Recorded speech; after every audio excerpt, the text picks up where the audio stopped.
Alright folks, so hopefully you already watched the video on CRISPR, and CRISPR is some of the new DNA technology out there where they're using it for all kinds of research, and it has a great amount of possibilities attached to it, though some of the things in that video were a little far-fetched. So let's talk about what is real and true about DNA technology today and what we have available to us and what we have been able to do as far as manipulation of DNA.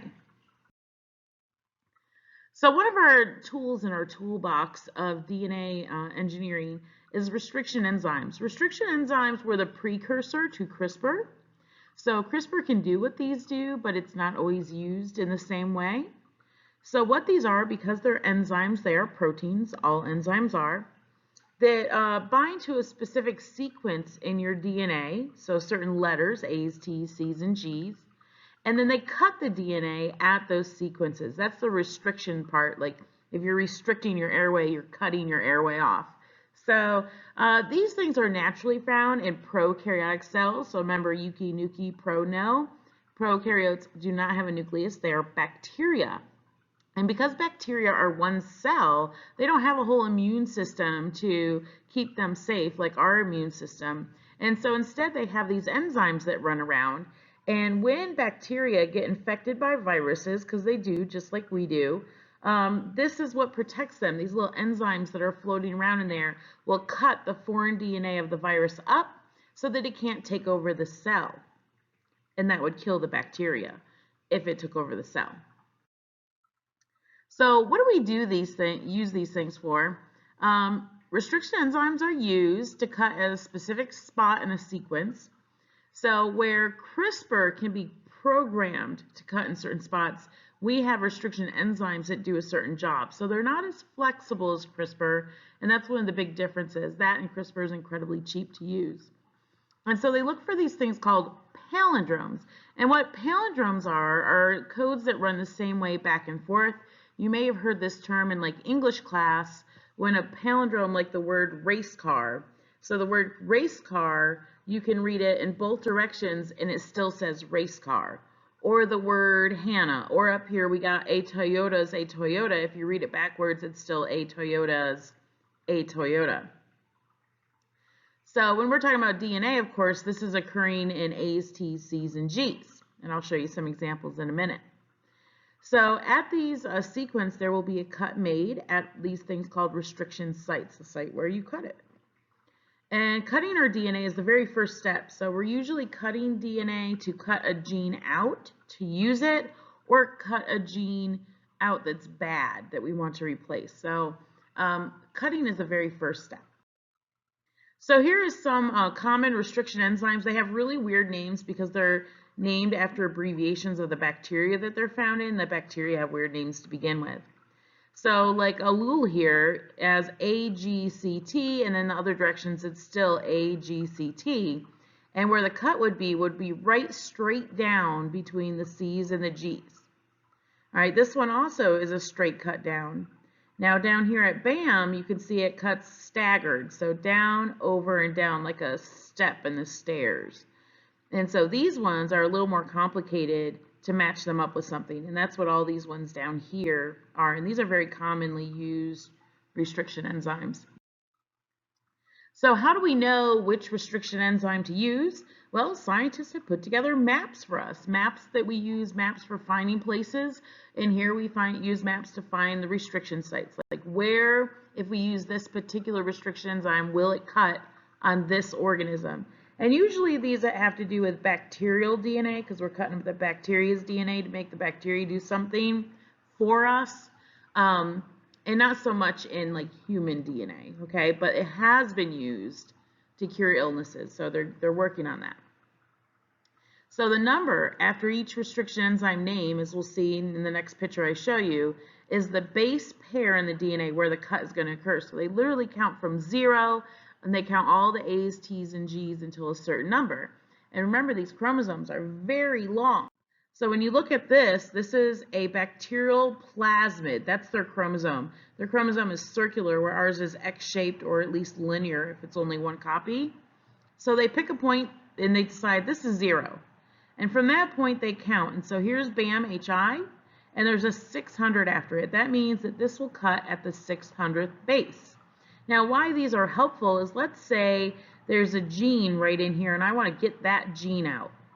If I want to get that gene out, I know I got to throw some BAM-HI in there and some KPNI in there, and then I will get a strand that's 150 bases long, the difference between this, and somewhere in there my gene will be. Now you can see the limitations in this is that some of these span large areas and lots of bases, like 1,000 bases. So you could end up cutting out stuff that you don't necessarily want or need. And so that's where CRISPR is an improvement upon restriction enzymes, because they can be programmed to cut at any code. So once we cut our DNA, typically we're putting that gene in something else. So we have these little fragments that have to be rejoined, and we use an enzyme to do that, ends in ASE, like most enzymes do. So DNA ligase will take this new piece of DNA and bond it in with another, typically foreign, piece of DNA by making what's called phosphodiester bonds. These are just the bonds between the phosphates and the sugar, hence the phospho part of the name. So little bonds between the phosphate and the sugars that will make everything bond back together, and that gene will stay in there. So that's called splicing. You may have heard of splicing in regards to wires before. Like if you want to splice two wires together, you take all the wires and all the wrapping off, and then you twist them all together, and then you put electrical tape around it. So how these things fit together depends on what kind of ends we have. So those ends that look like a staircase, those staggered ones, they're called sticky ends. Sticky ends can only join with complementary sticky ends, because if you cut this piece of DNA here with that staggered cut, these T's and A's lost their complementary bases. They don't want to stick to C's and G's. They want to stick to more A's and T's. So you got to have something that is complementary this one to put them together, and that really limits the use of what you can put together with these restriction enzymes. And so again, your new DNA has to be cut with the same restriction enzyme for it to fit in, and sometimes you can get a lot of stuff that you don't mean to get. And that's, again, the benefit of CRISPR, is that doesn't happen. Now, if you have a blunt end, things are a lot easier, because blunt ends can rejoin with any blunt end, because it's a straight cut down. None of them lost their little buddies, so you can literally just stick it to another one, because there's no unpaired bases. So we have lots and lots of uses for this recombinant DNA, which is just DNA that's been recombined. And that's the point of genetic engineering like this, is that you're recombining genes to cure disease or improve organisms or to have some kind of benefit to humanity in the world. So lots and lots of things we can do. We can use it for diagnostic purposes. So we have these things called probes that we can cut out little pieces of DNA, attach radioactive markers to it, and put that in people to find things like cancer, for example. Bridge organs are something they have used, where they've taken DNA and used it to grow these organs that you can use when your organ goes bad. Bioluminescence, what I'm going to show you some examples of that. They take genes out of organisms that bioluminesce, that light up, think like a firefly, and they put it into other organisms so they grow. I said grow, I meant glow. All right, resistance to insects, this is something we've been doing for a long time. So they take genes out that make chemicals in the plants that the insects don't like.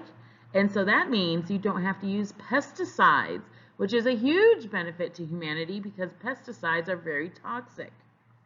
And then, of course, high yielding crop. This is another thing we've been doing for a while. And I'm going to show you some pictures. But most of our crops have been genetically modified, and you've been eating them your entire life. There is a lot of controversy about that. I think the controversy is pretty unfounded, but it is also something we should still keep our eye on to make sure everything is safe, especially when it comes to our food. Other things, we're going to talk in detail about how human insulin is made using recombinant DNA. The old school vaccines are made this way, not the COVID one. The COVID one is a new kind of vaccine, but old school vaccines do use recombinant DNA. And then there's this biological cleanup thing I'll talk about here in a minute too. So let's start with bioluminescence. So you may have seen these little fish in the grocery store. These are called glowfish. And what glowfish are genetically modified zebra danios. Zebra danios are just a black and white little minnow type fish. And they put genes in them to make them glow. So they do literally glow. These guys are not dyed these colors. These colors are made by genes that were artificially inserted in those.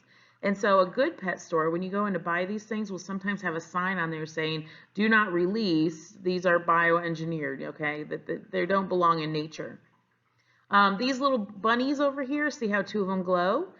They were given genes from a jellyfish that makes them glow. And so this was just an experiment seeing if they could do this DNA splicing. Same with this little kitty. This is not a light on this little kitty. This kitty actually produces its own light. It glows. And even this sheep here glows yellow, makes its own light because those genes were spliced into all these animals when we were first learning how to do this technology. And no, none of them are for sale except for the zebra danios. So as I said, most of your food is genetically modified organisms. That's a GMO. And this is a controversial issue. Even though we need GMOs to feed our growing population, without them we could not produce enough food to feed everybody. And you can see the difference in size between an original tomato and a GMO. So if you go into Walmart and you're buying your tomatoes, your beefsteak tomatoes, those guys are usually GMOs and they're very, very large. I will say that I think non-GMO plants taste a little bit better, but then this is what's feeding our population. Especially if you look at strawberries, you get these huge strawberries. A natural strawberry is more like this size. So you can see the difference in them. All of our corn is GMO corn, and all the foods that use corn in it, which is quite a few. All this stuff has been bred purposefully to be larger and produce more food per plant. They also have plants that are kept from rotting. So these lemons are both larger and they don't rot as quickly, which is really good for storing food and being able to provide food in an off season. So remember I mentioned biological cleanup. So back in the 80s, there was an oil spill called the Exxon Valdez oil spill off the coast of Alaska. And they were having a real hard time cleaning up this oil spill. It was pretty massive. And large numbers of shorebirds and animals were just dying because they were getting soaked in oil. And even though companies like Dawn dish soap donated their dish soap because it'll cut through the oil and did a really good job and saved a lot of lives, it was not enough to clean up the ecosystem. So what they ended up doing is they took bacteria and genetically modified them, changed their genes so they would eat petroleum. And it really worked really well. They threw the bacteria in there, the bacteria ate the petroleum, and when the bacteria ran out of food, they died. They have not used this since because then they realized, oh my God, what if these bacteria get down into the pipelines that are under the ocean and they eat our oil supply? So since then they haven't used it, but it was a really good idea at the time and worked really, really well. So let's talk about insulin a little bit. So with insulin and how it's produced and why insulin should for sure not cost as much as it does, it all starts with being able to recombine our DNA. So what we do is we take a normal human cell, and our nucleus is all of our chromosomes, and we find the gene for producing normal, healthy human insulin. So as long as you're not diabetic, you have this gene. So they take a normal one, and it could come out of any cell in your body that's not sperm or egg, so any skin cell or anything doesn't matter. They take that gene, and they can copy that gene too. That's a form of cloning, which you'll learn a little bit about organismal cloning at home this week. But they take that gene, and they're going to reinsert it into something. And you don't want to steal genes from one human and put them in another human, and it's not really effective. What they're doing, well, we could potentially do that in the future, but right now we can't. We take bacteria and we take that plasmid DNA and they cut it with a restriction enzyme, and they cut the human insulin gene with the same restriction enzyme so that the sticky ends go together. And now we have inserted the human gene into this plasmid, and they put that right back in the bacteria. So because that gene for human insulin is inside that bacteria, the bacteria starts producing human insulin. And now nobody really cares if we kill off a bunch of bacteria. Plus, bacteria reproduce really, really quickly. Depending on the species, it could be minutes to hours for them to reproduce. Whereas if we were using a larger organism like a horse, which livestock have been used in the past, you have to wait for them to reproduce. It's a really long cycle, and you can't produce large amounts of insulin that way. But this way you can do it, and you can do it relatively cheaply. And so the bacteria goes in there, it produces insulin, it reproduces. All these babies are clones because they reproduce asexually, right? Through binary fission. And so all of them also have the human gene in it, and they're all producing insulin. And then all they do is take these little guys, throw them in a centrifuge that spins them around, and basically kills the bacteria. And the bacteria's body parts, its cellular components, are heavy, so they go to the bottom of the tube, and the insulin floats to the top, and then they just siphon that off and purify it. So other things we can do with DNA technology is a DNA fingerprint. So this is not an actual fingerprint that comes off your finger, but that's why it's named like that, because supposedly everybody's fingerprints are different. So. But a DNA fingerprint is unique unless you're an identical twin. Pattern of your DNA, because everybody's DNA is different because we reproduce sexually and we recombine our genes. We have things like crossing over and independent assortment. That when you cut DNA up with these restriction enzymes and run it through a gel, you get these different patterns because everybody's different.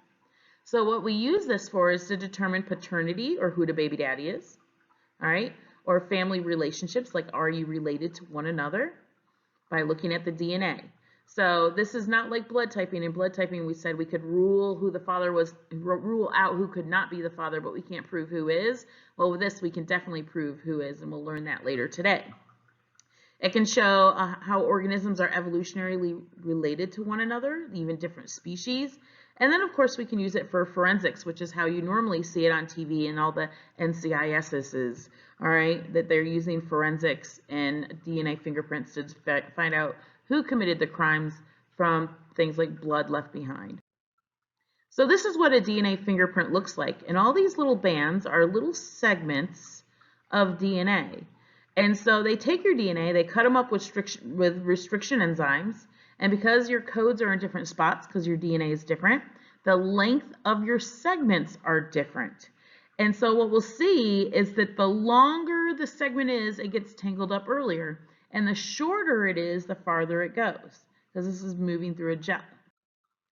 So the method for making a DNA fingerprint, the full name, the big technical name, is RFLP analysis. And that stands for restriction, because you're going to cut it, fragments, because you're making pieces of it, length, because that's how you're separating it by length, and then poly means many, and morphism means how you look. So you're going to get many looks by the length of your fragments that you cut. That's what the name means if you break it down. So in order to do this, they take a sample of DNA. Let's say somebody stole my favorite pen off my desk, and they must have been sitting at my desk and touching my desk in order to do it. And so I am swabbing for DNA. So I swab for DNA, but then the hard part is I have to do this. Now this we cannot do at school, but everything else we actually could. This is called polymerase chain reaction, and this is when I get one little segment of DNA. I can put it into this machine with some nucleotides and some solutions, and through a process of heating and cooling, I can make many, many copies of that one segment of DNA that I found. And so by amplifying it, I can now run all these other tests on it, including a fingerprint, because you've got to have many, many copies of that DNA to do that. So once I have the many copies, I cut them into fragments using our restriction enzymes, right, at different palindrome. The number of fragments and the length of each varies from person to person because we're all genetically different unless you're an identical twin. So the fragments of your DNA are going to be separated in a process called gel electrophoresis. And again, this name makes sense. So the electro has to do with electricity. So you're going to use electricity to separate the DNA in a gel. All right, and it's like Jell-O, literally is very expensive Jell-O. And this method separates them by their size and charge. And it says proteins here, but it could be protein or DNA. They both work in this. So size and charge. So DNA naturally has a slight negative charge to it, all right, negative charge. And size is determined by your DNA and where your palindromes are. Large fragments don't move as far, they get tangled up in the gel. And smaller fragments don't get tangled as easily and they go farther in the gel. And how they're moving has to do with like a charge system. So if this is my gel, oh, that went wonky. All right, there's little wells in my gel that I put my DNA in, all right? That's where my DNA goes. And basically, I'm going to put electricity here, and I'm going to have a negative charge on this end of the gel, and I'm going to have a positive over here. And I'm going to show you a real picture later of one of these setups, and they look like jumper cables if you're a car person. So remember that your DNA, I'm going to make that purple, your DNA naturally has a negative charge on it, and so opposites attract. So this negative DNA is attracted to the positive side and repulsed by the negative. So it starts moving, and these longer strands of DNA get tangled up first, and the little itty bitty ones can go farther. And then in here would be like a medium one. Whoop, okay. So that's kind of what's happening. They're all using just electricity, all right, nothing crazy. And so DNA is clear, as we saw when we extracted DNA in class. That is normally clear. So how do you see the DNA inside the gel? And it's kind of a mystery when you run the gel. You're like, did it do what I wanted to do? I don't know. I'm going to have to do something. So in a formal lab, they could use radioactive probes. These are the most reliable thing to do, but they're radioactive, so not a lot of people want to mess with this. In school, obviously, we're not doing radioactive stuff. Right, but we can put probes on there and they will attach to the DNA, and then it will literally glow and you can take a picture of it in order to see it. Most of the time we just dye it with some dye. Okay, so how accurate are these DNA fingerprints? They are super accurate. I mean, you can use them in the court of law to sentence somebody to death. So they are very, very accurate, and they're accurate because you're looking at DNA in not just one spot of your DNA, but multiple spots. And they're looking in certain portions of your DNA that are called non-coding DNA segments. Non-coding because these are not the genes that are coding for proteins. Because we're all made out of proteins, and our proteins happen to be very similar. So they're actually looking at the other parts of our DNA that actually vary the most. And these typically have patterns in them that repeat over and over and over again. So you're the repeating patterns. And everybody's pattern is different unless you're an identical twin. So they look at a minimum of 5 spots to do this. So they're basically running multiple gels, and this is what can take some time. And when they show it on TV that they get DNA and they amplify DNA and they run DNA in a half-an-hour TV show, that's not accurate. Okay, we can run gels quicker than we used to, and our polymerase chain reaction has gotten a lot faster, but you're still looking at basically an all-day process here. So here's kind of a picture of what it is. So here is my green is the gel, and these little blue things are the wells here, and you add your DNA into the wells, which is lots of fun because everything's clear. Yeah, I've done that a few times. You just puncture your gel a lot. And then you have the electric current. So like I said, here's your positive end, here's your negative end, and your DNA is going to move with the current. And then when it's done moving, they add a dye or a radioactive probe to this so you can see it. And then you expose it on film, especially if it's radioactive. You don't have to if it's a dye, you can just see it. And that way you have evidence that you can keep with that photograph. The gels only last so long, so you have to take a picture at some point. So this is what the setup actually looks like. So this is your power source, and you can see the little things look like jumper cables. And you have what's called a buffer solution in here. So a buffer solution has a lot of electrolytes in it that carry an electric current through there. And there's a clear gel in there, which you can't really see because it's clear jello. And you put the DNA in and you run this thing for hours and let the DNA move. And then when you shut it off, you got to dye it and you will see your end result. And so here is a picture of a real DNA fingerprint. And if you were looking for like who committed the crime, you're looking for bands that match, which we'll practice here soon. And here's a picture of a radioactive one. So hopefully you guys know all about some of the things we can do as far as DNA tech. And this is again just scraping the surface because this technology is always changing and advancing every day.